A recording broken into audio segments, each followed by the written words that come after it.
Hey, this is Jason Howard with Panini. You're listening to the Sports Card Strategy Show. There is no off season. This is Adam Rips with VFriends. I'm loving the content here on the Sports Card Strategy Show and the NoOffSeason.com Sports Card Network. There is no off season. What's up, everybody? I'm Paul Hickey with NoOffSeason.com. This is the Sports Card Strategy Show. Don't forget to get a free 30-day trial at NoOffSeason.com today to help you make money flipping sports cards, build your sports card investment portfolio, get unlimited advice from our experts, and take sports card school to navigate the hobby. That's NoOffSeason.com. Get your free 30-day trial today. All the data we use on the Sports Card Strategy Show is from MarketMoversApp.com. Use code NOOFFSEason at MarketMoversApp.com to get 20% off for life after a free 14-day trial. All right, let's get to the Sports Card Strategy. Lefty McKee in the house. What's up, guys? The NoOffSeason.com fam, welcome in. I am Paul Hickey. Got my main man, Lefty McKee, back. Chad Dyer in the live chat. Who's making money on DHop? And Paul Hickey is my guru. Let's go, baby. Ryan Painter in the house, too. Welcome to the NoOffSeason.com fam. Lefty, on today's show, I'm pumped. We've got a lot of good stuff to talk about. Of course, we'll get to our top sports cards to buy, graded, and flip, or buy graded with the intention of cracking and selling raw, courtesy of our formula-based rankings at NoOffSeason.com. Lefty, Chad Dyer hit us right away with one of the topics I wanted to talk about. An interner texted us, DHop to the Chiefs. Let's go. Sell alert time, baby. Text sports cards to 1-833-992-5727 to get your sell alert. See if DHop's on there. Those drop tomorrow. Here's a couple other things I want to talk about. Oversized downtowns are blowing my freaking mind right now for a lot of reasons. What does it mean for football cards? We'll get into that. NBA season tipped off last night. We got some takeaways. Lefty, Bronny and LeBron checked in together. The first father-son duo ever to do it in NBA history. And the Griffies were in attendance, I believe. So that's pretty cool. What's the impact of that? We're going to get into that. And then PSA appears to be dropping holiday specials in an advent calendar type of form. So I want to talk about that. That's pretty cool. But if you're not grading at PSA, maybe you're grading at CGC, the perfect place to slab your favorite sports cards. From their crystal clear holders to their affordable pricing, CGC Cards is the perfect stop for your grading needs. Go to cgccards.com to start grading today. Premium members of NoOffSeason.com now get a 20% off promo code for CGC memberships. Memberships at CGC include grading discounts. One lucky subscriber monthly will receive an additional $50 grading credit with swag. Go to cgccards.com/join right now. Lefty, oversized downtowns, DHop going to the Chiefs, NBA season tipping off with Bronny and LeBron. You've also got some wins I think you want to talk about. I think there's some quarterbacks that you want to mention on today's show. Where do you want to start, man? Brother, where we need to start is the absolute heat that I got in a mail day the other week from you. This PSA 7 score or treat Marvin Harrison Jr. card that, I'll be honest, I was just kind of shilling for you, and I said 99. I was like 99 cents. This is definitely getting bid on by me, and turns out I won the PSA 7 Marvin Harrison Jr. Rising Stars Pumpkin score or treat. So, do I have a win? And the answer is yes. Get me a PSA 7 of Marvin Harrison Jr. is an absolute dub. And it's always nice having a mail day from Mr. Paul Hickey. Oh my God, that just made my day. That was so funny because I was just going through my normal process. I've been selling a D load of cards and a D load of mail. I've been shipping a D load of cards out. And I every single buyer, I always right-click contact buyer from the shipping page, and I say, hey, thanks so much with the first name for buying this card. Shipping it out to you right now. And when I look, so I'm conscious of who the buyer is. Like I see their username and all that stuff, and I see Lefty McKee bought a card from me, and I'm like, Lefty, oh my God. And I'm thinking, there's no way he actually meant to buy this card. I did not. There's absolutely no way. 100% thought it was a PSA 10. Full transparency on the Sports Card Strategy Show. Lefty was trying to help a brother out, give him a bid at 99 cents on a PSA 7. I think we all knew what was really happening there. That card was not going to sell for very much anyway. So 99 cents. Lefty got a steal from me. That was my lowest grade. I got several 10s, and hopefully we'll be making money on some of those 10s. Auctions ending soon, but that was great. That was great. So I shipped Lefty a card on Halloween. I think it could go up. Yeah, I think it could go up in about 8 days. Lefty, I assume you're going to leave me a positive review on eBay. I'm going to leave you a negative review. He was too nice and shipped it too fast. There's got to be something wrong. This card was a 10. It's a 7. Can I get a refund? Arrowwood's Hobby Shop on eBay in the live chat says, I have never seen a PSA 7 of a score treat. Yeah, generally they did well. A super bad mark on the front of it. You can see it through the slab. Interesting. I went ahead. Many of you know I just grade pretty much all the cards that I buy raw, and that one was in. It was weirdly shipped. I'm not one to give a negative review on eBay, but if anyone deserves a negative review, it was the seller that I bought those score retreat cards from, because they put like 4 of them in the same penny sleeve and shipped them to me, which I thought was a little bit of an interesting move. But that's funny. Anyway, love that. I am excited about some other things though. Yeah. What else? Tell us about what else you're excited about other than the PSA 7 that you bought from me. So I woke up this morning, and as you guys know, I've been very high on Jared Goff and very high on Lamar Jackson since the summer. And that has proven to be a correct statement, which is good. Like you always like to, know that our process is going well. And so I took Paul's recommendation, and a couple of weeks ago, maybe about a month and a half ago, I put all of my cards that I planned on selling later in this season up on eBay for, above where I think that they're valued at. But like if somebody wanted to smash the buy it now button or send me an offer, I probably would move the card. Well, I woke up this morning and I paid $200 for a rookie ticket auto BGS 9.5 of Jared Goff at the National. And I woke up this morning and someone smashed that buy it now for $400. So made a double on that. Before taxes. I haven't actually seen what I made after taxes, but it's still a win regardless.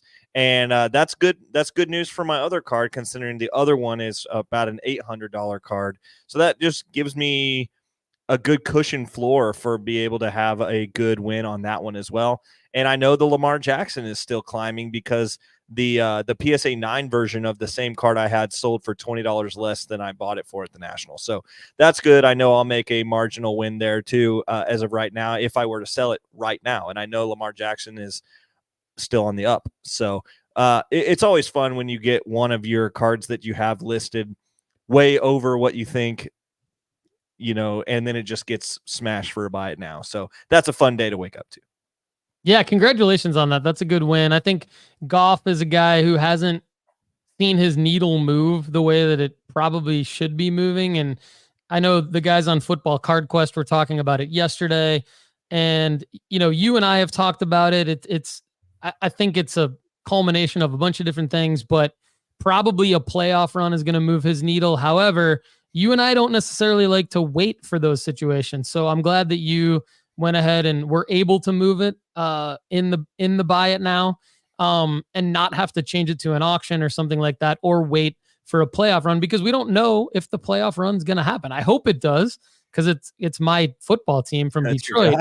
I'm rooting for it, but as a lifelong Lions fan, you never know. So congratulations. And also congratulations. I'm excited for a few reasons, and I'm going to go ahead and be kind of a facetious a-hole with you here for a second. I'm excited to stop talking about a particular Cleveland Browns quarterback. So let's go ahead and I'm going to hand you over the mic. You have, as long as you want to talk about your guy here in Cleveland, who I believe is going to be the starter for the Browns this week, you have as long as you want, and then we're going to RIP the Jameis Crab Legs Winston talk. Yep. So Lefty, right. Take it away. So Kevin Stefanski has come out and said that the DTR move last Sunday when Deshaun actually tore his Achilles was more based off the game plan matchup and not actually who they think was the overall second quarterback. Whether you believe that garbage and that baloney, fine. But Crab Legs Winston has officially been deemed as the starting quarterback for this Sunday. Therefore, all of my Jameis Winston cards, all of my $5 that me and Turner spent, all the meme lords out there that love where we are spending our $5 crab coins, that is where they will be going in the future. And all of my listings are now live on eBay. So if you'd like a Jameis Winston card, and if you would like the orange parallel because it's Brown's colors of his Topps Chrome rookie card, you are welcome to find it on Lefty McKee's eBay auctions right now live. Now, do I think he's going to win? Not a chance. Do I think we reference him again, even though Paul's retiring him? I think he was something that Paul will laugh about and mention again before I mention it again. But as of now, we are moving forward. The Browns are a hot mess, and I could not have been more disappointed. And I think they make more trades before the end of the trade deadline. Love it. I mean, overall, good call by you, because he did what you thought would happen has now happened. And that's the point. And one of the things I love about sports cards is even though you had it on Lefty Cards, you said this to Turner. You were like, I had it in my eBay drafts. Yep. When Watson went down, I was ready to click list it now from the drafts. And that's what we tell people to do. And you're executing the strategy that you laid out to perfection. And it just didn't happen last week. They put in DTR. But the thing I love about cards is you're right this week. Like you can be wrong one week and you can be right the next week. And because you're holding the asset, it's not like you made a prop bet on DTR last week or Winston over DTR last week. You have a Winston card. You can list it this week and hopefully you can make money on it. So shout out to Lefty and the meme lords, Lefty and his contingent of meme lords who ride on his coattails. Shout out to all of you. And congratulations on Jameis Crab Legs Winston in the starting lineup. Destroyed by Lamar Jackson this week. I love the enthusiasm with which you call him Crab Legs. It really brings a lot of light to my life. It's just such a good nickname. So actually, this is kind of a cool story real quick. When we were on family vacation this past summer, DeAndre Hopkins was on our flight from Nashville to I believe we were connecting through Texas somewhere. I think it was Dallas. I think it was shout out to Chase and Cody Krim and Lefty McKee and Pops McKee. I think it was Dallas, Texas. Yeah. And DHop was on our flight. We didn't bother him. We didn't selfie him. We didn't do any of that. Max wanted to, but then he decided he didn't want to do it. And just kind of a little interesting little story. That was kind of cool. And so now DHop has gone from no man's land to the undefeated land, reportedly. He will be a Kansas City Chief. We'll see how much he has left in the tank. I mean, my take on this is that this is a sell. If you don't have any DeAndre Hopkins cards, don't worry. You can just kind of learn from what happens with his pricing. But I would fully expect DeAndre Hopkins pricing to increase for maybe 48 hours, maybe through the weekend if he plays for Kansas City this week and then has a good game, which very rarely happens, by the way. When a wide receiver changes teams during the season, it's very rare actually that they're able to step in and make a contribution They can maybe be a really good decoy for the first several weeks, but they've got to learn the playbook. They've got to get chemistry with the quarterback, things like that. And so I wouldn't expect DeAndre Hopkins to light the world on fire for Kansas City. But I would say that unless he has some kind of a spike week down the line, this is it. This is it for him. Get rid of his cards. Anyone holding DeAndre Hopkins cards has been handed like a little mini version of a golden ticket. You've been given a little bump that was kind of unexpected. So take advantage of it. List his cards. Get rid of them unless you're like a lifelong DeAndre Hopkins super collector. But it's intriguing as we approach the NFL trade deadline. The other takeaway here could be, okay, we didn't see a huge spike in Devontae Adams pricing when he went to the New York Jets, but that was kind of because everybody knew he was going to get traded anyway. So there was a little bit of a bump in his pricing leading up to that due to the rumors. So looking at what are the little undercurrents of trade rumors happening over the next 10 days, are there any moves that you think would be easy to get in and out of? Not a bad thing to look at. I think it's more fun than actual trying to make a lot of money doing it. But certainly if you're holding DeAndre Hopkins cards, I would get rid of them. Yeah, I think Chad Dyer says it well here, where he said those Hopkins cards are dusty. Like, he hasn't done anything in a long time. This is a 32-year-old receiver. Let me remind you of that. He's a guy that has historically been on bad teams, and it's historic. Usually when there's a lot of talent on a bad team and he hasn't made an adjustment to a good team, there is actually, in fact, reason to be why the good teams have not gotten him at that point. Now, there's speculation behind, what kind of person is DeAndre. I'm not even going to go there right now. But what I am going to say is, like Paul Hickey said, it's very hard to make a transition and be good immediately. I think DeAndre Hopkins is going to come in and basically fill the Juju Smith-Schuster role here in Kansas City, which is, let's just distract people from where we're actually probably going to throw the football. I think that DeAndre Hopkins is basically going to be on the field to distract people away from Travis Kelce. I think right now this team, people can double and triple team Travis because there's no wide receiver out there. Rashid Rice was the guy they wanted to move to, which is why Kelce's market was so down at the beginning of the season. And then you had Schuster on this team that eventually got some catches on the inside in the slot because of he was just open. And I think I don't think you game plan Hopkins as a 32-year-old receiver at this point. He's going to be fine and he's going to be good. But this reminds me of like when Josh Gordon went to the Chiefs. Like a lot of hype, probably some like off the field issues for a guy like this, and a lot of skill. But does he have enough in him to get within a system? I don't know. And we haven't seen him really be on a good team in a long time that he needs a system for. So I'm not actually expecting anything from him and the Chiefs. I would expect if there was an overall over-under bet on something for his over the next 10 weeks, I'm taking the under. I don't think he's going to do anything with the Chiefs. Yeah, I totally agree. So let's say hello in the live chat to Koa, Brad Smith, Pick Six Cards, David T, George Schurer. We already said hello to Ryan Painter, Arrowwood's Hobby Shop. A lot of great banter going on in the live chat. So if you can get in on these live episodes. If you can't, we're going to bring you the value on Apple, Spotify, or wherever you get your sports card strategy show.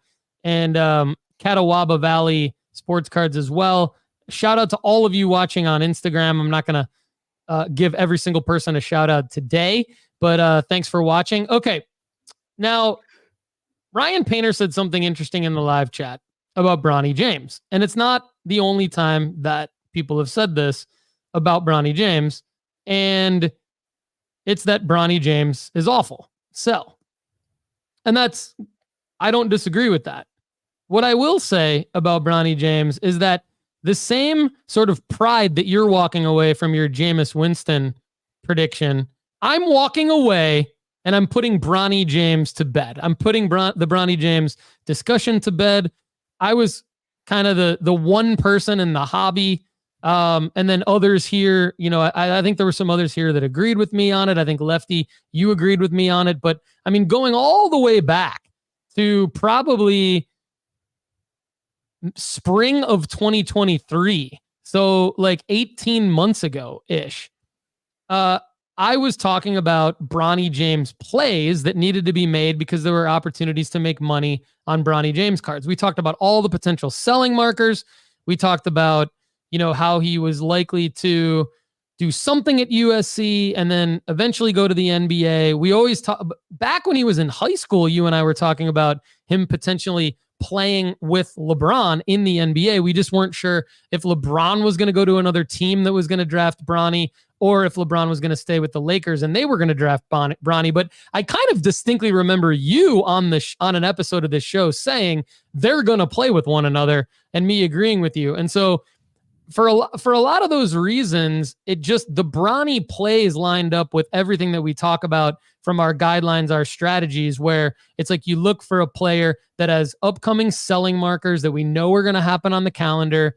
We obviously didn't know. Nobody knew that he was going to suffer a cardiac arrest. Nobody knew that, it was going to be life-threatening. And then there was a while there where we didn't even know if he was going to play basketball. And we were thinking about, wow, like this whole Bronny James thing, could really go in the opposite direction for everybody involved, which would really suck.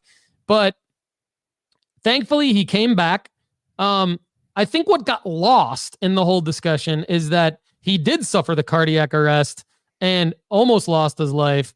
I think people in the hobby looked at, well, he's having a horrible season at USC. USC's horrible. He's not a first-round draft pick. He's only averaging 3 points a game. I was just like, negative. He doesn't have a jump shot, blah, blah, blah, blah. So, and then I think a lot of people hated Bronny because he's LeBron's son.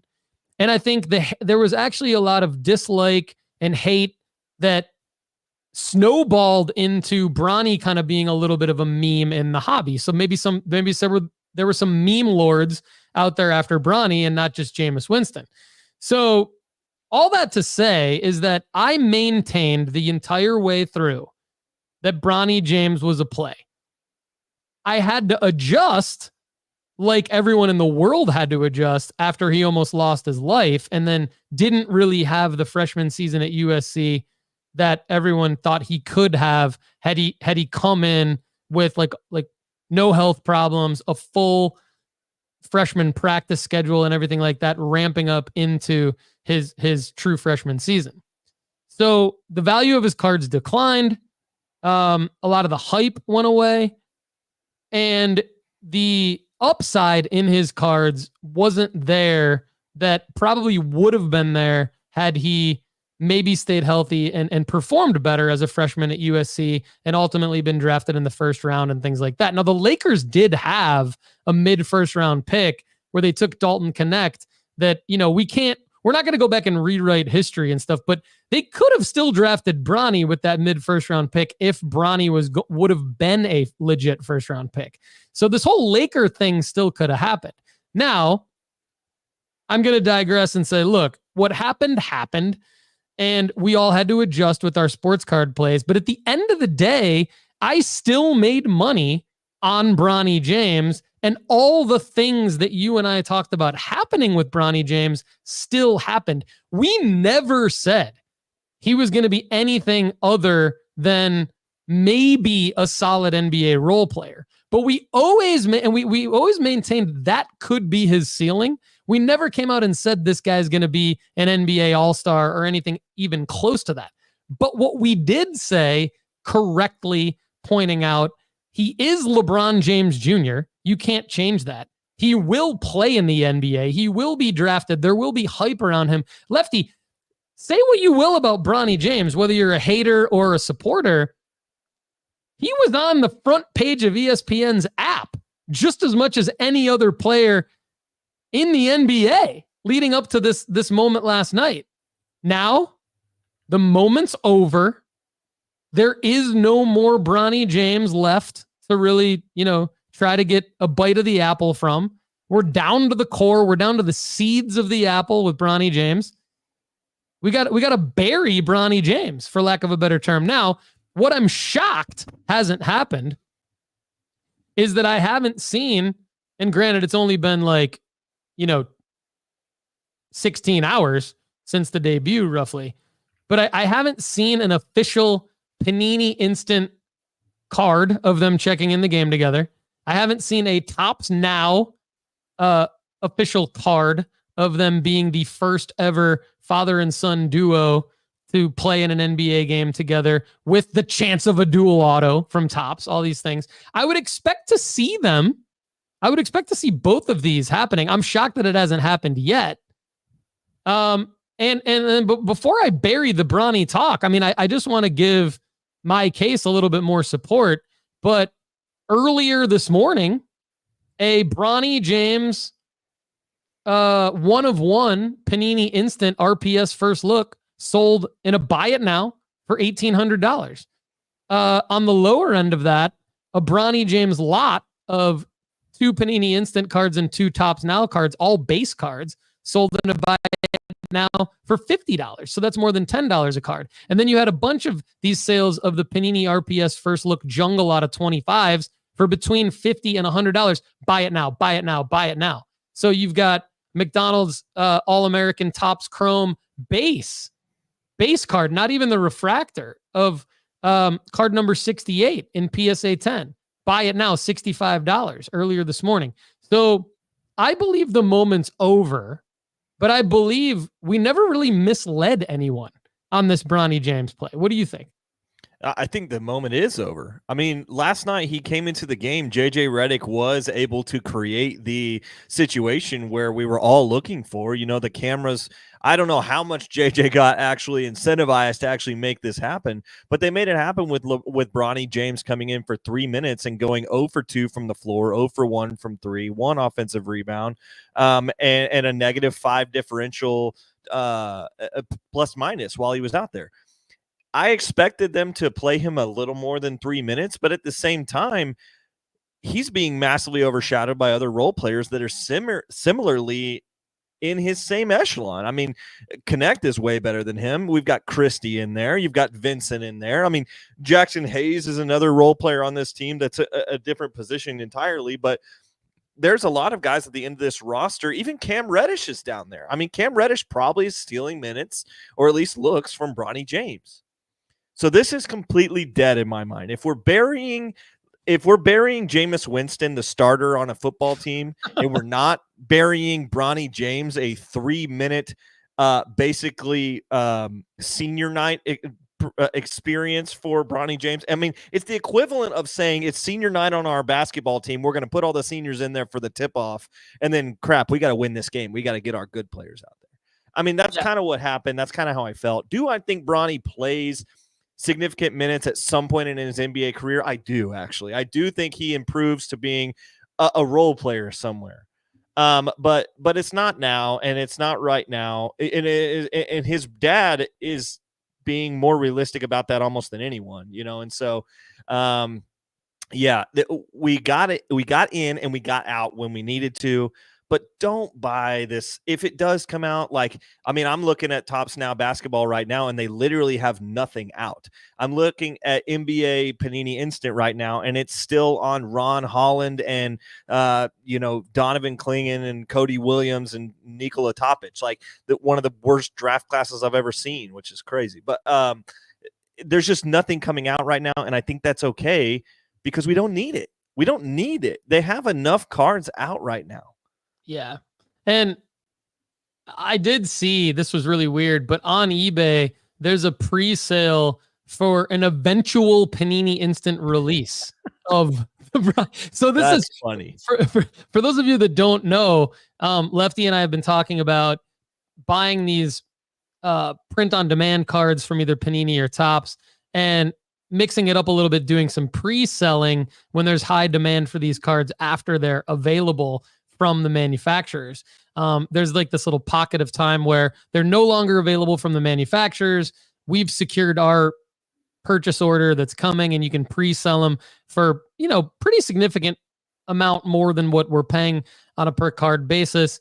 And this is different. This is someone saying, basically snagging a photo from Google image search of the two of them playing defense and just slapping a Panini logo together and saying eventual pre-sale of Panini instant card. So things might be getting a little bit out of control with that type of pre-sale. I would not recommend doing that when you don't even know if a card's coming out.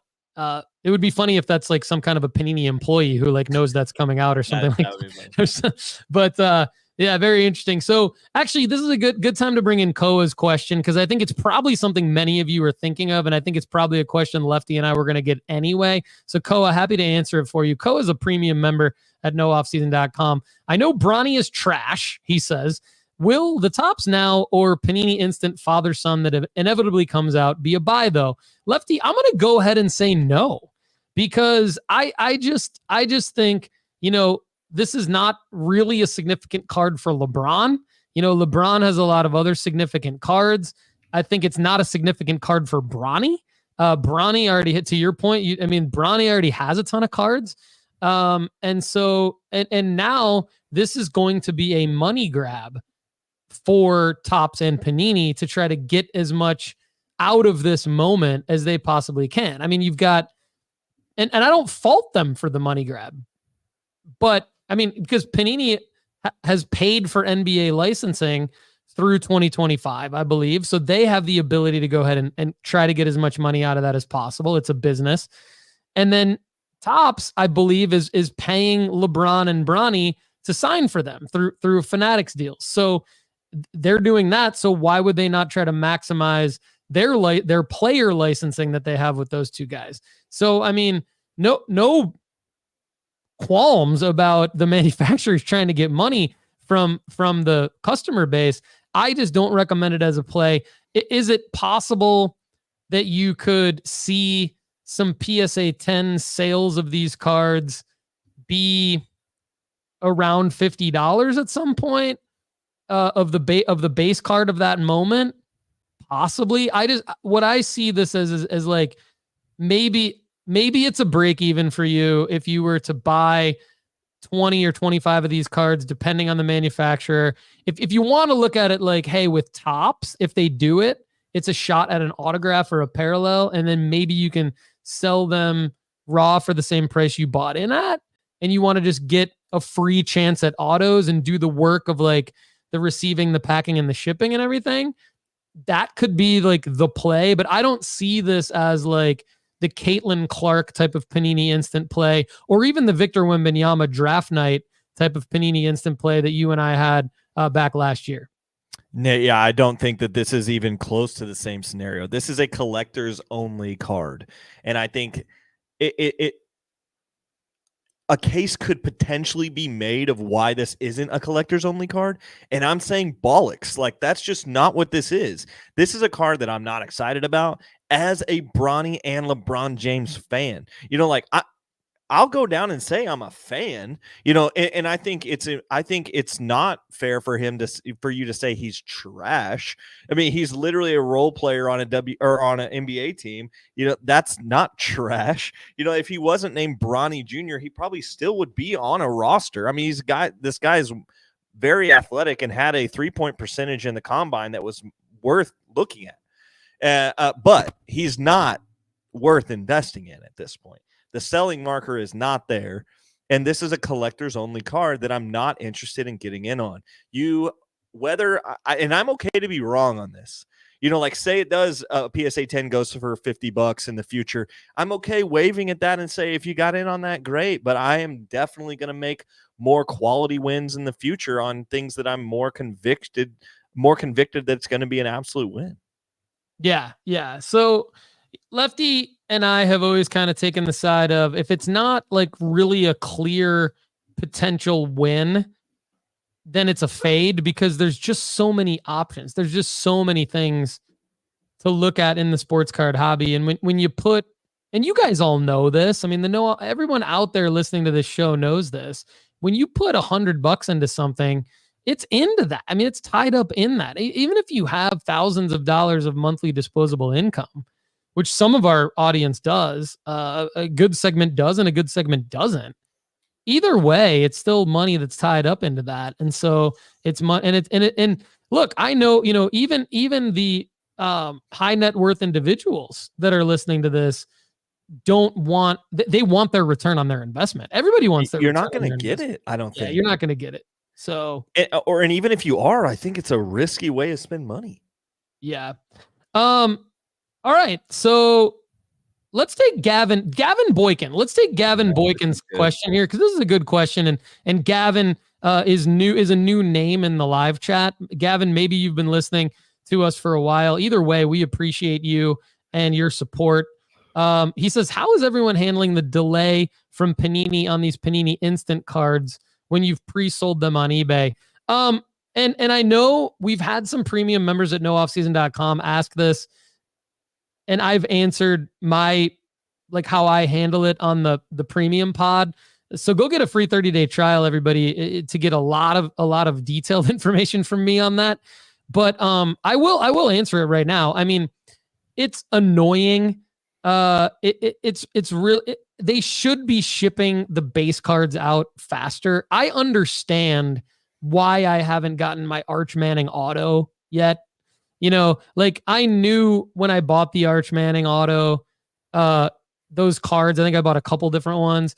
I knew it was going to take forever to get those because they've got to have Arch sign those, right? And it's the middle of the season right now. So he's in contract with Panini to sign those. He will sign those. But I knew that there's no way that I'm getting them probably before February, right? Oh, yeah. And so it's probably picking players when you're buying autos, knowing those things that make the most sense. Now, what doesn't make, because I'm still waiting on a Jermaine Burton auto from May. I mean, he's a inactive rookie wide receiver for the Cincinnati Bengals, the 3rd round draft pick. So it's frustrating to still be waiting on autographs that long, but I understand on the autograph side because I understand firsthand from career experience how hard it is to get a professional athlete to do something. I don't care how prolific they are.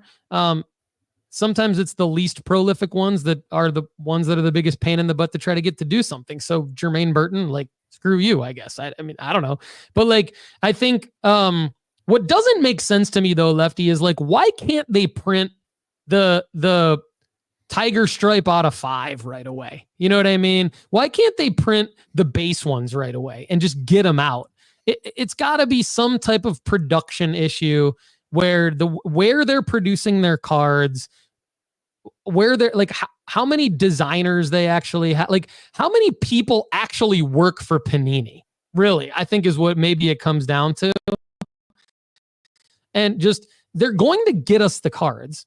And I think the way I'm handling it is twofold. I think on eBay with the pre-sale, I'm being very cautious around communicating with the buyer. And I'm consistently offering refunds. Look, if you still want to wait on this card, great, it's coming to you. But if you don't want to wait on this card, I understand. I'll refund you right now. And then it's no harm, no foul on those.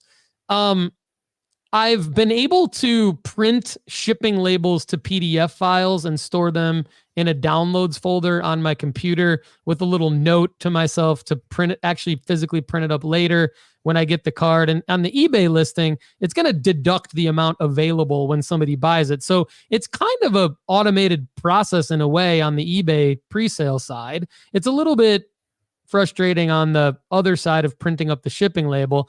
I've had some people reach out to me and say you can add different shipping times into your eBay profile so that it doesn't mislead the buyer automatically by saying when the buyer should expect it. So I think you can somehow expand those windows. I haven't gotten into doing that yet, but I might.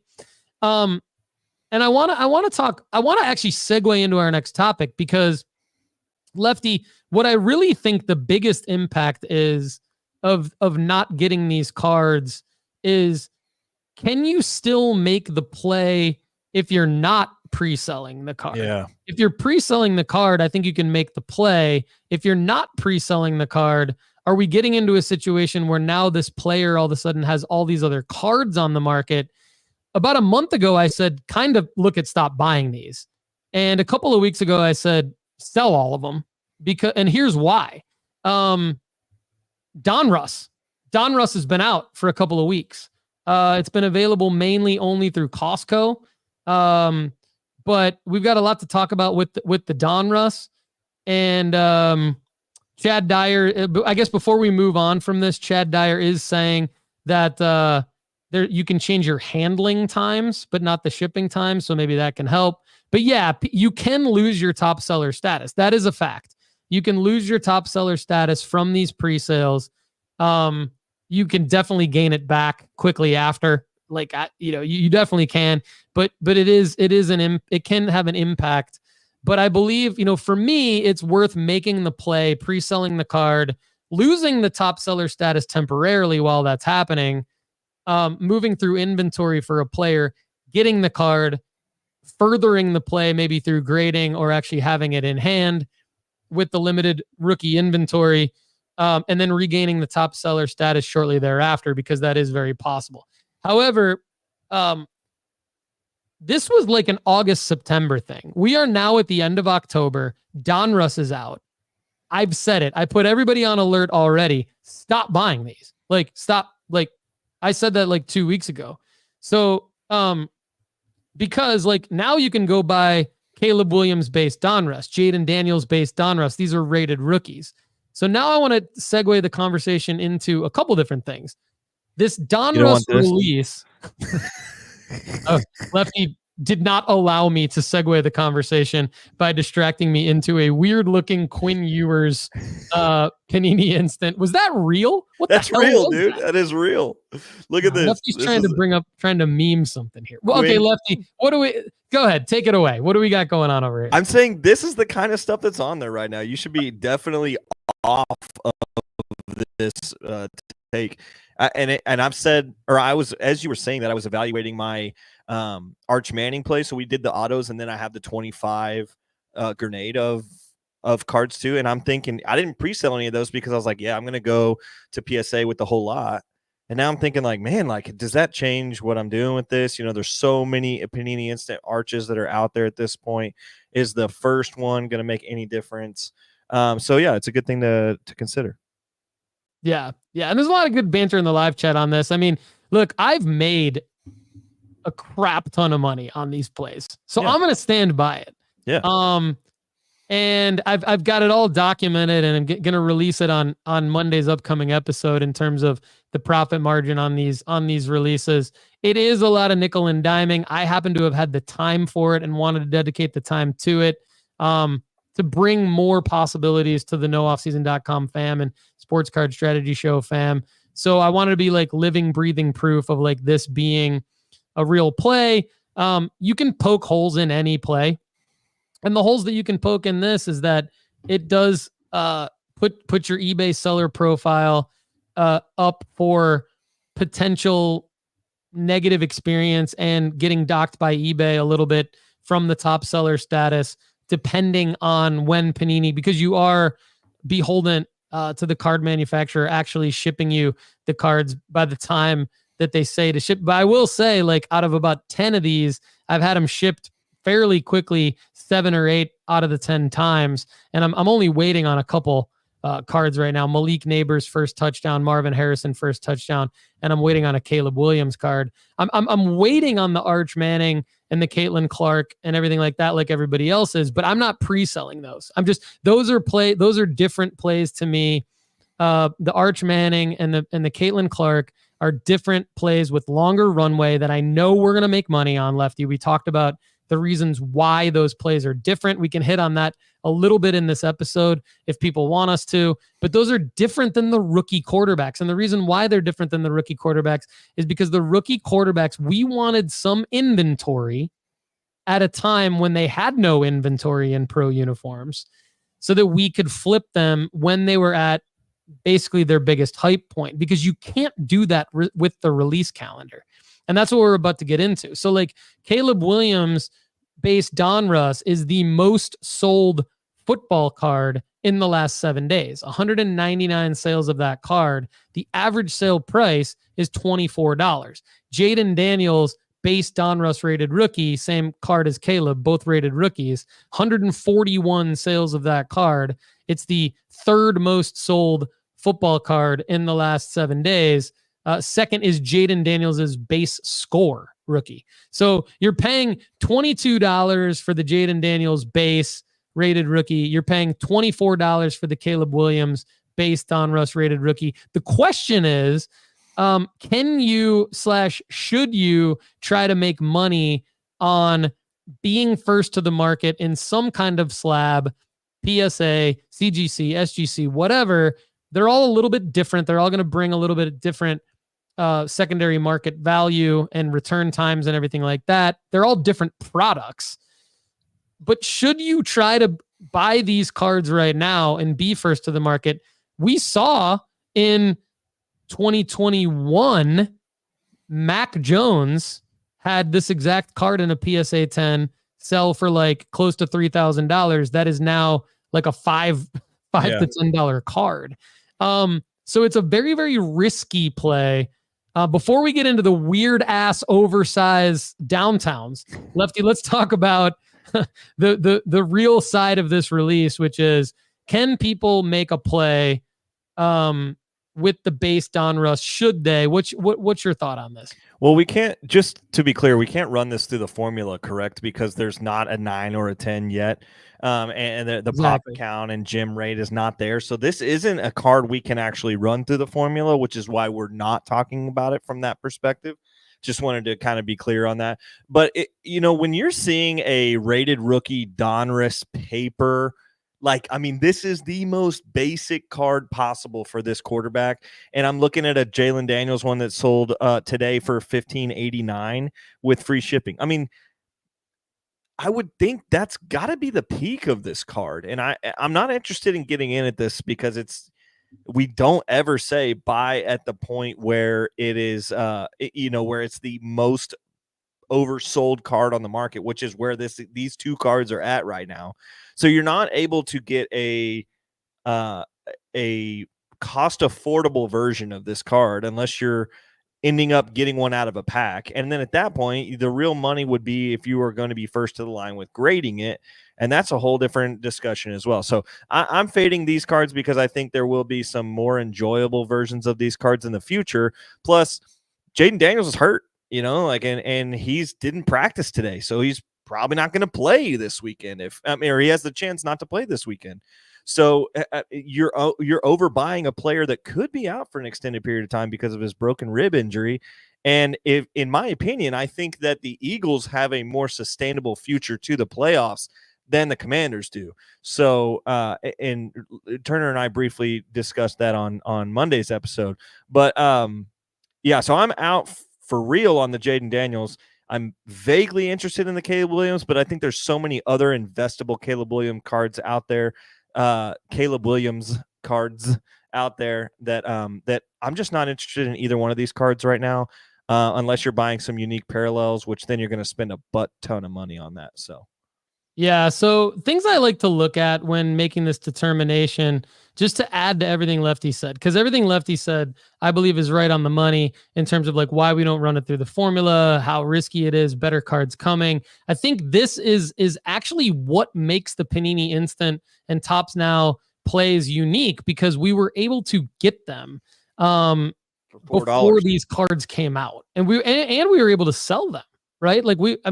I was able to sell basically all of mine, and I've got auctions still going to make sure that I sell all of them. Like every single Panini Instant card that I bought dating back to May for these rookies. So I'm done with those, and I've taken my W's and I've taken my L's, and that's what you do when you make a play.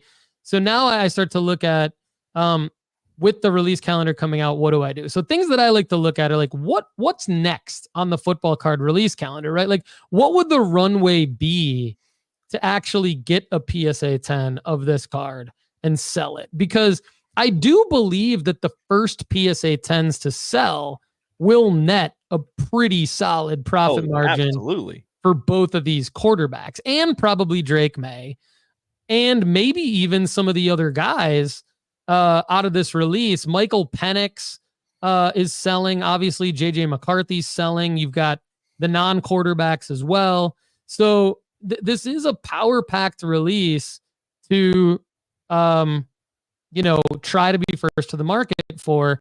I really think you're only going to get the upside to net you profit with the big quarterback. So I would narrow it to Caleb and Jaden if I were going to make this play. I would look at the release calendar, and what you see so far is you see, from a football card standpoint, the only thing on the release from a football card standpoint is Absolute Football 2024, scheduled according to Beckett for November 20th.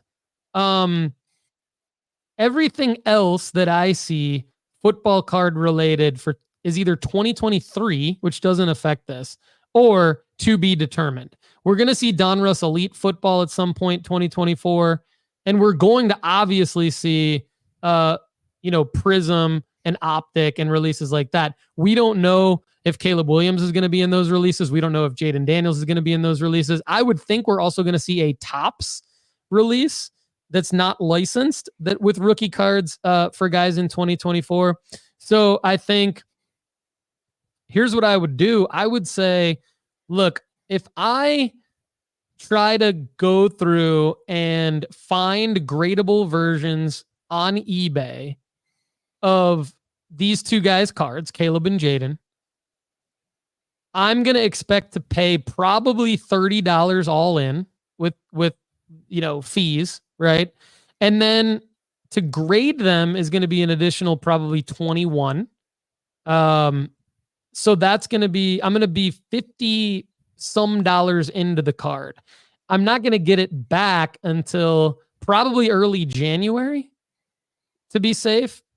Maybe earlier than that, but probably like early January to be safe. So if there's no other significant sports card releases with these guys in them, this could feasibly be a play. This could be a play. If you're careful with your online buying, you only buy those that you really think are going to gem. You grade those. You don't go overboard. I think you can make some money here. I think as soon as Prism comes out, if these guys are in it, we don't know if they are, or as soon as there's more supply of these guys that hit the market, for sure those cards will go down. And let's not forget, there's going to be more supply of the PSA 10s of these cards to hit the market for the subsequent 18 months, right? Like this is going to be a card. These are going to be base cards that everyone's going to buy and grade. So whether it's supply hitting the market from other releases that compete with these cards, or whether it's just simply more and more people getting them graded, you do really, really have a short runway on this play. Now, one thing we could do, Lefty, let's do this. Let's go CJ Stroud. Yeah, I have a follow-up question to this. Yep. Let's go CJ Stroud, Donruss, base PSA 10. Because now, projecting a year from now, this is what Caleb's is basically going to do. And same with Jaden's, I would say. At best case scenario. $39. If you're the answer to your question, and it's a great question. Turner texted us this question right before we went on the air. Shout out in Turner. We love you. And we said, hey, get ready for the show. We're going to talk about this. The real answer to your question is just be fast as hell. Just be fast as hell and buy cards that you really, really think are going to gem, and be prepared to lose. And maybe you'll have some serious upside here. Lefty, what do you think? Here's my, now I'm a full proponent of throwing things at the wall and see what sticks. That's what's made us successful in our business ventures outside of sports cards. That's what's made us doing this. So I'm going to throw a theory at you that we do not use. And I want to hear you actually give it the time of day and think it through. Panini Donruss Blaster right now selling between $35 and $46. Do you think that you could presumably buy one of those and potentially get more than one of these base cards, whether that's, you're probably not going to get more than one of each of them, but say the chances are you getting a Caleb and a Jalen Daniels in this card, in this thing. You're paying around the same amount of money for the chance of more than one of them. Would you rather, let me just ask it to you like this. Would you rather look for one on a PSA or a PSA 10 version of that through eBay that you're maybe it looks really good, so other people are also bidding you up, and you're paying, let's say, $40 for a PSA 10 version of this card that you're going to potentially grade? Or would you rather buy a blaster and have the opportunity to get more than one card? I'm just trying to be devil's advocate here. Yeah, like, because the money is comparable. It's a great question. Yeah. So I'd probably rather buy the single, because I've bought blasters before and I've got like nothing even close to the top player in all kinds of releases. And I just don't, and if given the choice to get like a $40 Caleb or Jaden, which is overpaying by about $10 to your point, and you're sure that has a chance to gem, then I would for sure take the single, which is an answer that should surprise no one if you've ever listened to me say anything. Right. But I don't hate the idea, of buying blasters because you do still have the chance to get one of these guys and send it into grading. I see a lot of pre-sale right now for blasters on eBay, which leads me to believe that, maybe they're not available or already sold out. Yeah, I mean, you're only able to get them at Costco, and so all, Costco's been rated. Costco, so Costco actually is the bundle box, which is different than the blaster. So I'm glad you said that though. So Costco, people have been able to get these bundle boxes, and it's pretty funny to see this stuff on Twitter. In the bundle box is the oversized downtown, which I wanted to get to. So the blasters, I'm trying to like look on Panini's website right now. I don't believe the blasters are actually out yet to where you could like get them at a retail location, or that you could, this eBay listing does say pre-sale.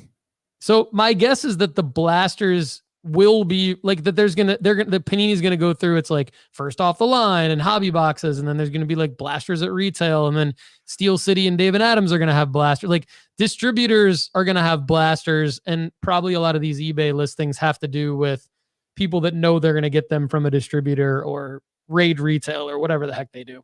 So, I mean, if you want to get a blaster and have some fun and maybe get one of these guys and try to pay for your blaster by grading the card, I mean, I don't hate that for people. It's just not something. I'm not interested in the profitable that I'm going to do. I'm just saying, like, is that something I don't ever want to close off our expansion of knowledge because of, so it's worth asking, I think. And I'm with you too. I think I'd rather have the single, even if it's, comparable money, because one, I don't want all that crap in my house. And two, like I want it the one that I know looks great. But with the money being so close, I knew we were going to get the question probably anyway. So yeah, oversized downtown. It's interesting. Crazy Old Guy says just go to a card show on the weekend after the release. You will find tons of base of the QBs. I guess I'll take your word for it, Crazy Old Guy, but I have never had that experience. I've been to a lot of card shows. Thankfully over the since I moved back from Spain, and even when I was in Spain, anytime I'd visit the US, I'd go to a card show. I've always found base of any release, top QBs, raw, next to impossible to find of a recent release. Like I've actually never I've had the exact opposite experience of you. So I'd love to know what card shows you're going to, because that would be great. But I mean, card shows, card shops, like just very, very hard to find those cards for recent releases. Okay.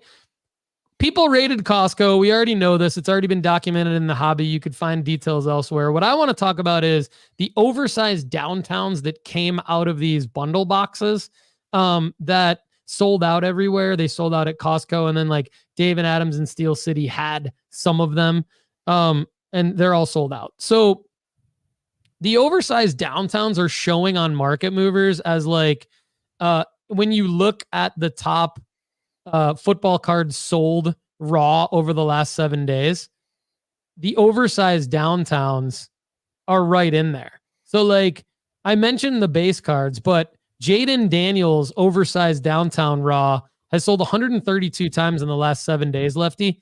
Average sale price, $124. Drake May, 111 sales, average sale price, $64. Caleb Williams, 94 sales, $120 average sale. These are the oversized downtowns. To me, first of all, my mind's blown that these fucking things even exist. I don't like it. I don't like it at all. I like it about the same amount that I like Aaron Rodgers. That's terrible. And here's why. Poor guy had an eBay listing. You guys could probably go try to find it. Search Caleb. Go to eBay and search Caleb Williams downtown and like 2024 Donruss. Poor dude had to take additional photos to prove that it was an actual freaking downtown. So what are we doing to ourselves right now? What like it's. I know what people are going to say. They're going to say the same thing that I said about the Bronny and LeBron Tops Now card. It's a money grab. It's a money grab. It's a way for Panini in this case to get excitement around a product and to sell more product. And it's worked because people have freaking raided Costco and flipped these things. And so now we're in a situation where I guess on the positive side, it shows massive interest in the hobby. It actually probably brings more awareness to the hobby because you've got sports cards in Costco for, I think, the first time ever. I could be wrong on that, but I think the first time ever. But I don't know that it's necessarily a good thing. And I don't know that it's necessarily a good thing to have these oversized downtowns because A, there's no play, and we'll unpack that in a second, why there's no play with these things. But B, now we're in a situation where just to sell a regular downtown, you have to prove that it's not a freaking oversized downtown. I mean, give me a break. Like this is stupid. I'm like, first yesterday, my mind was blown on this. And today I think I'm just upset. Lefty, what do you think? Yeah, I was worried that actually you were going to come in here and give like some pitch why we should be moving into these. Yeah. And I was like, God, I hate these, like, because one, from a practical standpoint, I hate oversized cards. I have 2 of them and I don't know what to do with them. Like, where do you put them? They don't fit anything else. They're the size of a freaking folder. Like, there's just no way. Like, you got to put them in a moleskin, like a freaking journal or something. It's ridiculous. But now that you're taking one of the most precious and highly desired parallels of a football card and you're putting it in, you're cheapening the value of it. Let me ask you this, Paul. Do you see any TV commercials for a Ferrari? No. No, you don't, because it doesn't need that. Doesn't need it. Great point, don't Lefty. Need this. They do not need an oversized version of this card. Give me an oversized rated rookie, and I'm less mad about this. I am going to get on a soapbox and saying you are cheapening the value of one of your most prestigious cards in the set. And now with other people not potentially having their photos and their examinations and their eBays now taking a hit because of the addition of this meme-worthy meme card. And this isn't a good one. This isn't a funny one. This is a not funny one. I'm out completely on this. Here's a few more reasons why Lefty and I are mad about this. I mean, every box has one. So when you buy a box of these, which now, like, You can't. So it's the conversation I think still has legs, but I mean, in terms of like trying to buy a box, it's kind of over. But like so everybody knows when they're buying, if they're thinking about buying these singles, just so you know, it's not a case hit. It's every box has one of these. And to Lefty's point, they used to be a case hit. It used to be not only a super, super short print card, but it used to be super hard to get the player that you wanted, let alone, get one of these cards. So it was, think about a case hit and then think about a checklist of the case hits, and you want like one or two guys on that checklist. So we're talking about a big discrepancy between a case hit card and one that you get in every single box. And I think there's nothing to prove this, but if you just, actually there is something to prove this. Let's just look at the sales data, Lefty. Look at the sales data. These are the top football cards sold in the last 7 days. Okay. How is it that a Jaden Daniels oversized downtown can sell for basically the exact amount of times as a Jaden Daniels based Donruss, if not for these boxes having a crap ton of Jaden Daniels oversized downtowns in them? And so for those of you who need me to kind of unpack that point, what I'm saying is I think the checklist of these oversized downtowns is limited to only like the top quarterbacks and then maybe a couple of the top wide receivers. Like, I don't think you're seeing oversized downtowns of a bunch of different guys that aren't top rookies the way that you would see downtowns case hits of guys that aren't the top rookies. So when you do that on top of the fact that you're cheapening the product by putting one in every box and making it oversized, this is just a weird ass base card. It's just a weird ass base card. It's an insert. It's a weird ass insert, right? It's a box topper. When have you ever thought that a box topper was going to make like... It's a box topper inside the box, huh? That's just... The more I talk about it and look at it, I hate it. And I think more than anything, I'm pissed at what it could potentially do to the actual downtowns. Like, yeah. I mean, the contrarian point of view would be like, maybe this makes the downtown just as valuable or more valuable because now, like, I don't know. I don't even know where to go with that thought. I think I'm just maybe trying to figure out a way to still make money on the real downtowns. But here's what I know, Lefty. I think you have to grade the real downtowns now, because I don't think grading companies are going to grade these oversized cards. Yeah, I really don't think they are. I got an Ask the Grader question into PSA from me. I said, this is from me.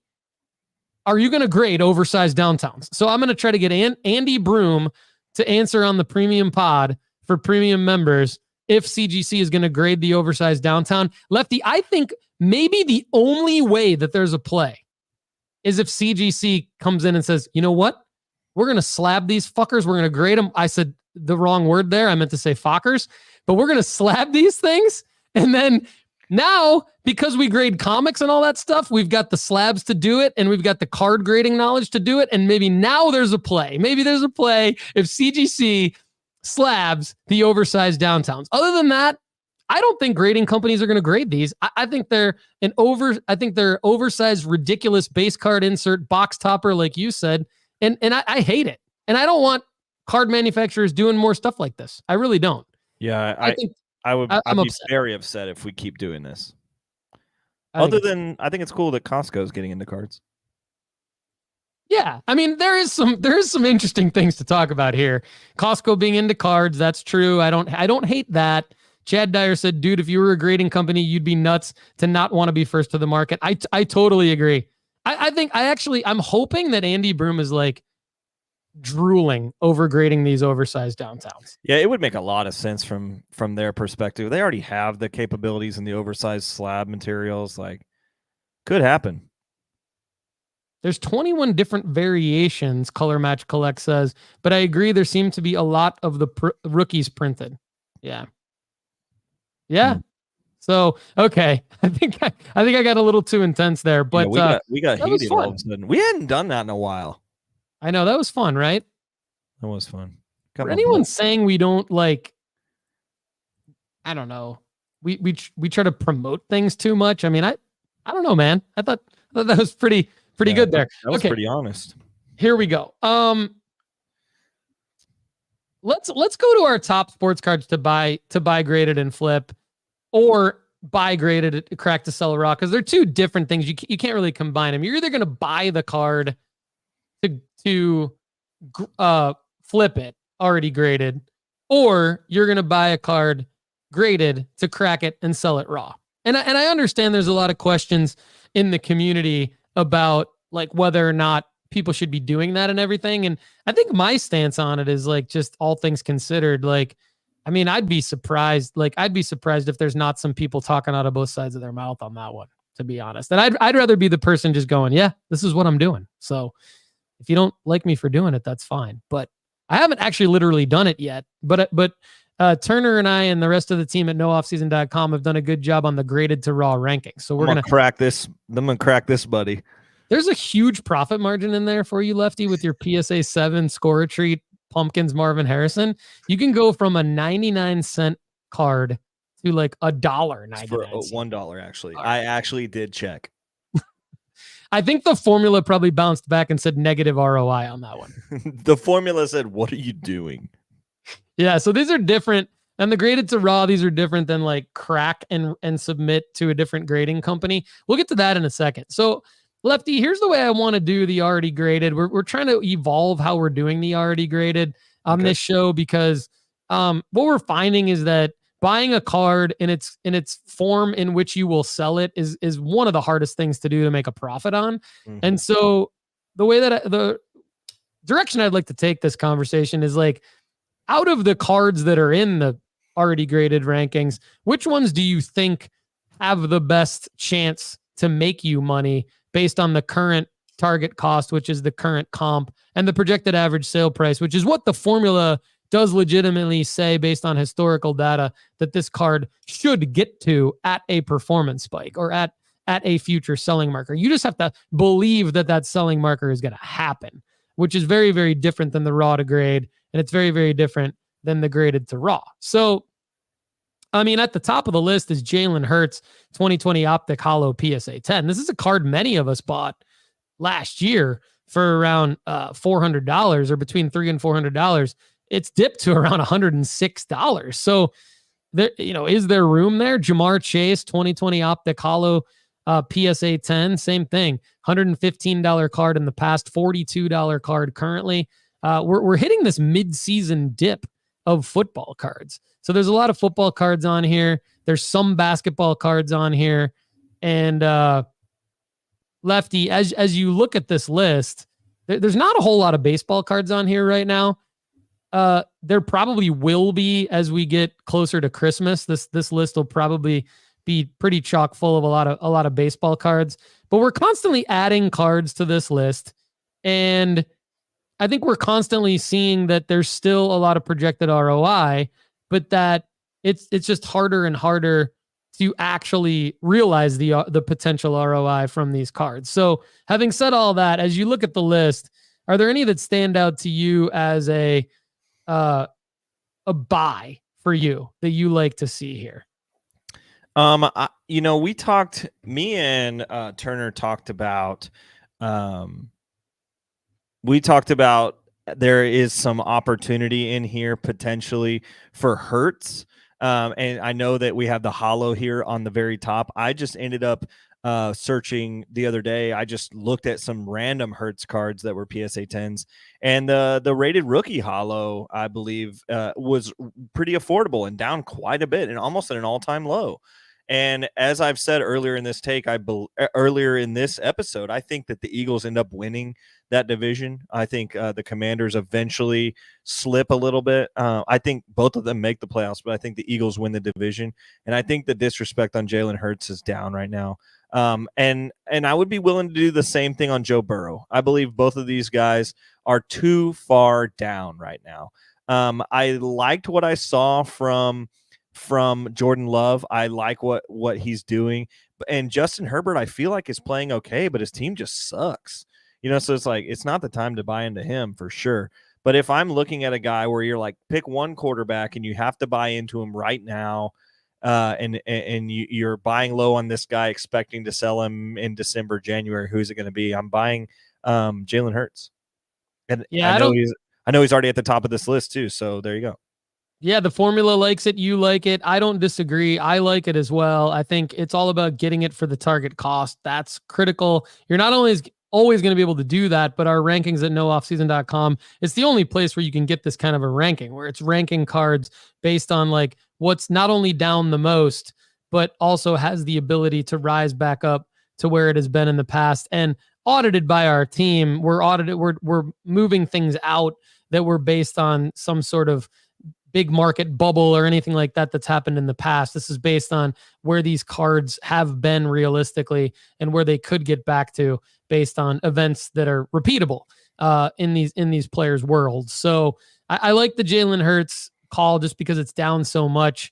Kind of shocking, but still a very desirable card. And, a card that people who want Jalen Hurts cards would, if they only have to pay $300 or $400 for it in the future, and you can get it for close to $100 right now, there's a lot of room there to make money on that card if you're willing to kind of wait to see what happens with Jalen Hurts and the Eagles. One that I like, you kind of have to go down further on the list for, which makes sense because I'm pretty conservative when it comes to my sports card buys when things are already graded, but I really like Anthony Edwards. And so there's the other thing I like about the formula-based rankings is just because I like Anthony Edwards doesn't mean I know what the best Anthony Edwards card is to buy. Mm-hmm. And so I can compare all the Anthony Edwards cards against each other. And we'll go to another guy that you like here in a second, because I think it's the same kind of fun discussion.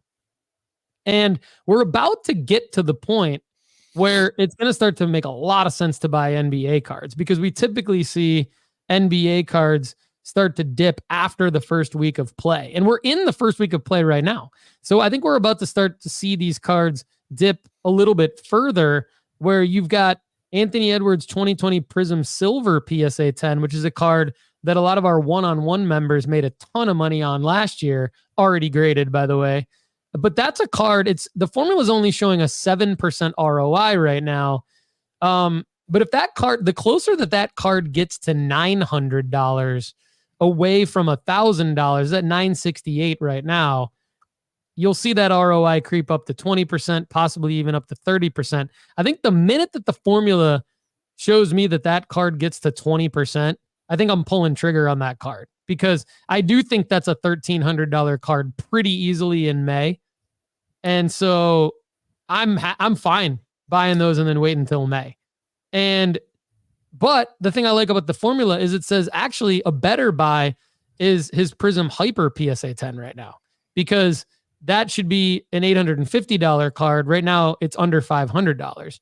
So I like that. The other guy, Lefty, Shai Gilgeous-Alexander. Like, we've got a lot of SGA cards here in the formula. So you sort this thing by player name and you can just compare all the Shai cards against one another. The one that the formula says is the best is just a base card. Select Concourse PSA 10 from 2018. The Prism Silver PSA 10 right now shows a loss from 2018 because it's more expensive now this week during the start of the NBA season than it's projected to be. Unless, of course, your Thunder make it to the NBA Finals, win the NBA Finals, then that thing could be a massive win. So, Lefty, all that said, what are your thoughts on Shai Gilgeous-Alexander? Is that something that could happen? Could the Thunder make it there and win it this year? Well, Paul, I'm wearing the jersey, my man. Like, you can't ask me the Shai question without showing that that I'm in the Oklahoma City number 2 fit right now. But I actually think that he's had his day in the media. I don't know if we're going to see the exponential rise in Shai like we saw last year. I think it's going to be very similar to what we've seen on a second, third year superstar material. But I think that we could see that same thing with Jalen Williams this year. Jalen Williams is a guy that, I mean, could rocket up people's lists. I mean, he's definitely right up there in terms of playability. And Chet is the other guy that they say was number 2 right now. I think it's actually J-Dub. I think J-Dub's number 2 and Chet's number 3.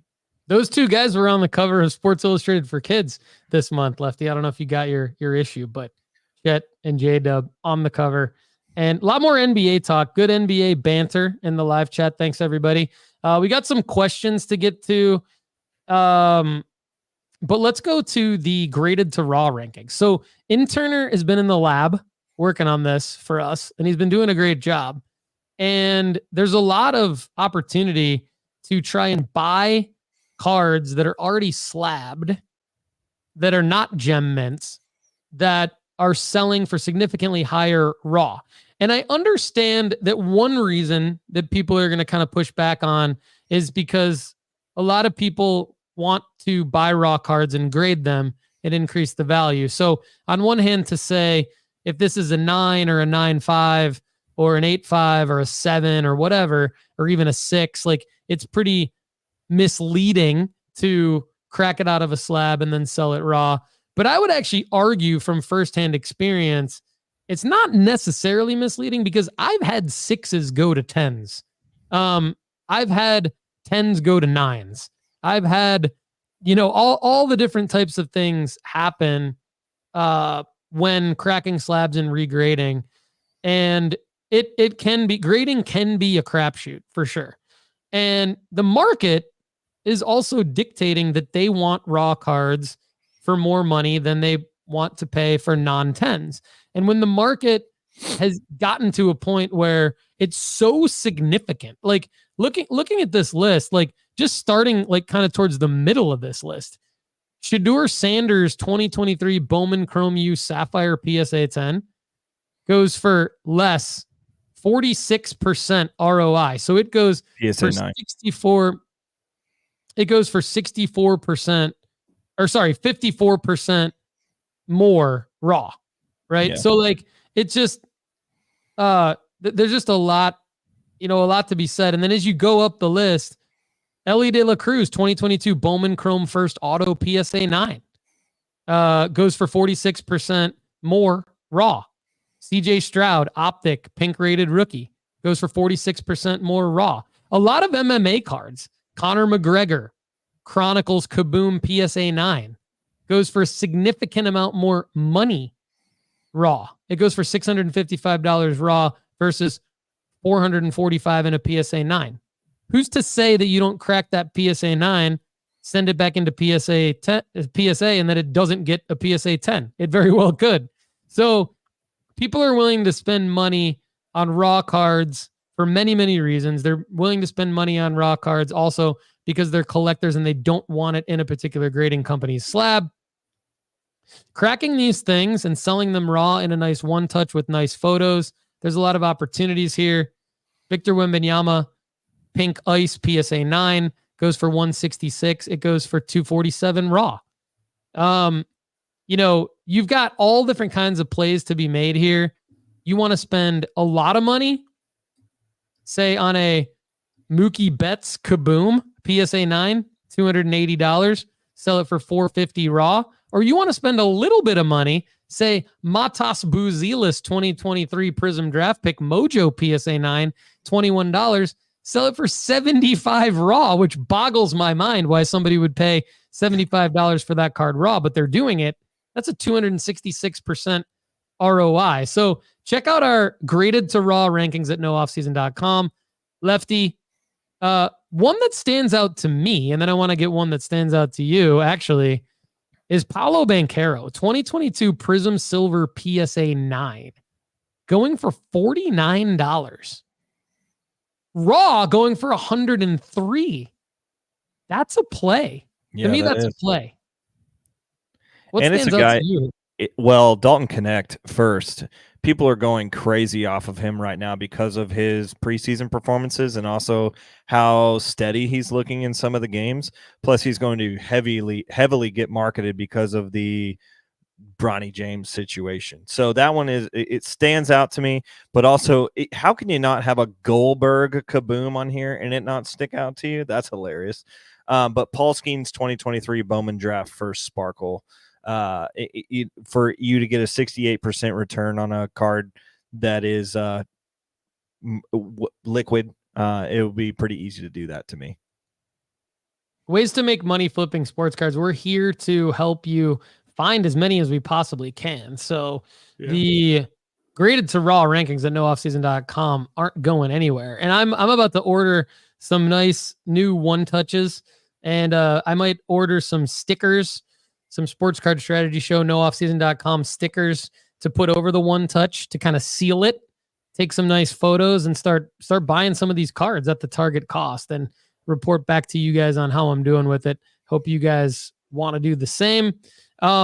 Lefty, there's a couple other questions I had for you, but let's real quick just kind of blow through some of these in the live chat for old time's sake. Koa says, win of the week, Shohei Ohtani, 2018 Topps Heritage 69, Topps Decal Edge rookie, PSA 10, bought raw for 70, came back a 10, just in time for the series, already up 40 on bids, 8 days to go. Well done, Koa. I love the combining a raw to grade with the selling marker.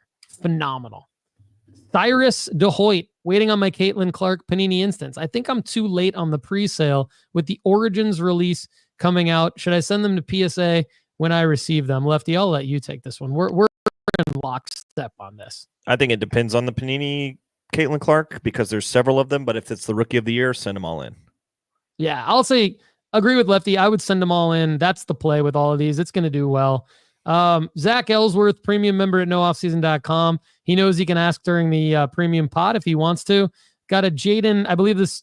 Oh yeah, Jaden Daniels green press proof rated rookie and a Drake May red Pandora. Submitted them both for grading the day I got them. Well done, my friend. That's exactly what you need to do.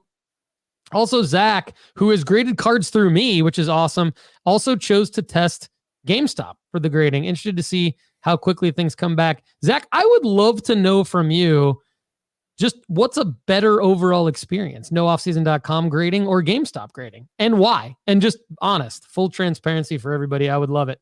Color Match Collect has a banger trade that he completed last night. He's going to send me for the premium pod. Hope we're doing well. Thanks, Color Match. Cyrus says it would be an honor if Paul autographed my Aaron Rodgers card. I'd be more than happy to. Cyrus, get a free 30-day trial at nooffseason.com today, and I'll communicate with you on how I can do that. Let's definitely make that happen. And then Crazy Old Guy has a great question here. He says, could you deal in only downtowns and kabooms, buy raw to grade and be successful?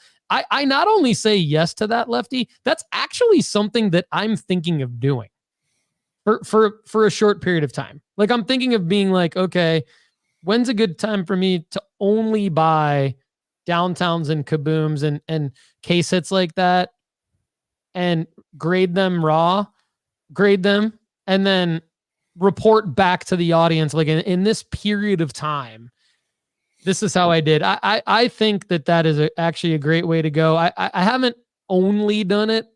It's such a good liquid card, man. Yeah. I just don't think you're going to lose a lot that way. Yeah. I think you're going to have a extremely high upside with a very high floor that way. Yeah. So I like it. I'd be willing to do that with you. So real quick, there's this, something caught my eye, an announcement from PSA.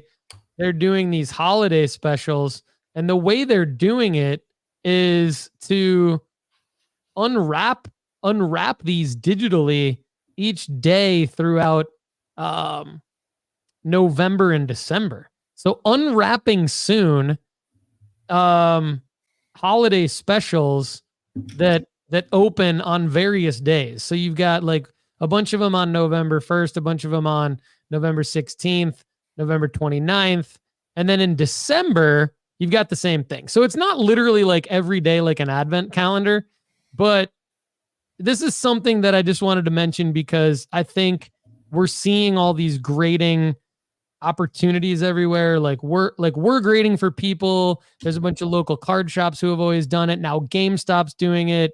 I think it's about like finding someone that you trust to do it for you or doing it yourself. And with these grading specials, like we're probably going to be able to potentially lower our pricing a little bit. Like, because if our pricing comes down, then we can lower our pricing for you.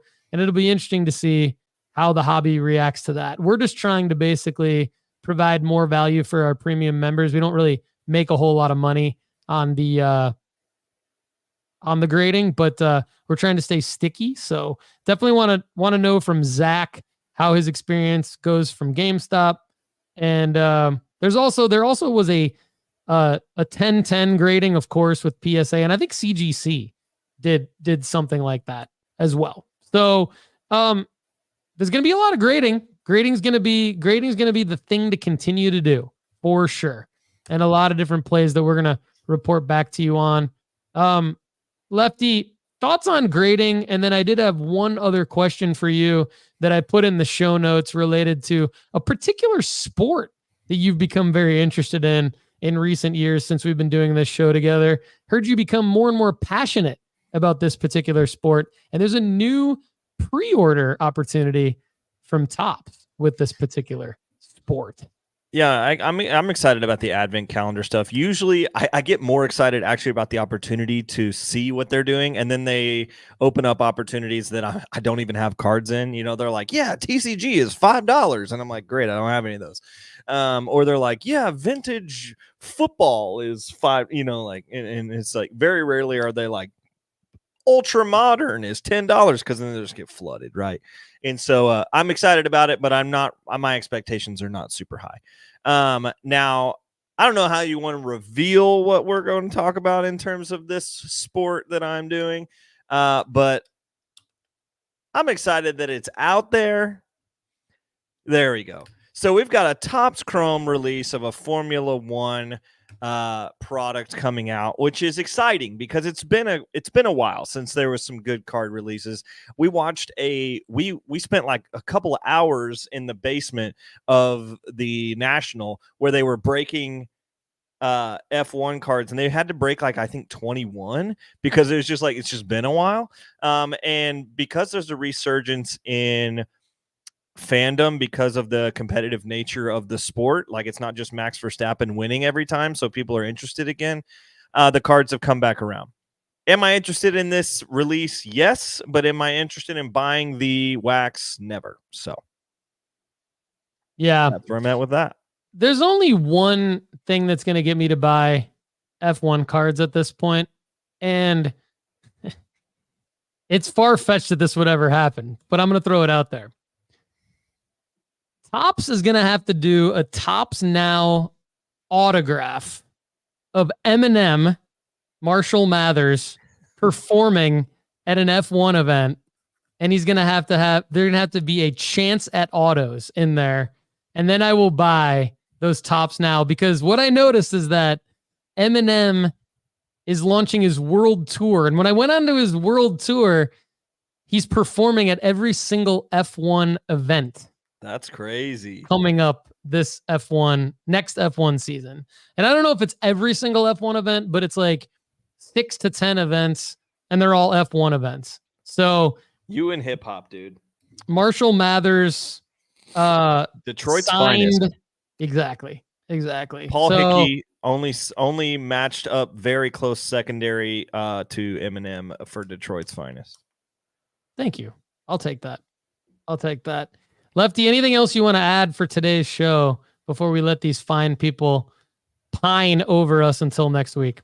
There's been a couple of comments about this around this in the live chat today. So I just wanted to say congrats to the New York Liberty on a great WNBA season. The actual product of the WNBA is improving, and I'm sure Paul can say that firsthand as he is doing that. But the final game against the Lynx was actually really fun basketball to watch. I watched all 5 games in the final series, and I enjoyed watching it. Sabrina Ionescu struggled, but the content I think was good. The refs were terrible, as Chad Dyer asks about that. But what do you expect when a growing league also needs to have growing officiating?